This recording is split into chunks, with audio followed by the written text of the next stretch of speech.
ഒരിക്കലും എന്നെ വിട്ടെറിഞ്ഞിട്ട് പോയപ്പോഴും അയാള് സന്തോഷിച്ചിട്ടേ ഉള്ളൂ. വേദനിച്ചത് മുഴുവൻ ഞാനല്ലേ? അന്നു മുതൽ എന്റെ ജീവിതത്തിൽ സന്തോഷം എന്താണെന്ന് ഞാൻ അറിഞ്ഞിട്ടില്ല. കരയാത്ത ഒറ്റ രാത്രി പോലും എനിക്കുണ്ടായിട്ടില്ല. എന്തിന്? ഉള്ളു തുറന്നൊന്ന് ചിരിച്ചിട്ട് പോലുമില്ല. കാണുന്നവർക്ക് എന്താ, ഭവാനി വലിയ പണക്കാരിയാണ്, ആഗ്രഹിച്ചതൊക്കെ നേടിയവളാണ്, ആരുടെ മുമ്പിൽ തോൽക്കാത്തവളാണ്, അഹങ്കാരിയാണ്. പക്ഷെ എന്റെ ഉള്ളിൽ ഞാൻ കൊണ്ടു നടന്നിരുന്ന വേദന ഒരാൾ പോലും അറിഞ്ഞിട്ടില്ല. ഞാൻ അറിയിച്ചിട്ടുമില്ല. എന്തിന്?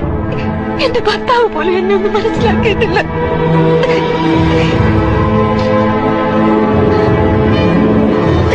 എന്നിട്ടിപ്പോ അയാള് മാത്രം ജീവിതത്തിൽ എല്ലാം നേടുന്നത് കണ്ടുകൊണ്ട് ഞാൻ അടങ്ങിയിരിക്കണോ? സമ്മതിക്കില്ല ഞാൻ.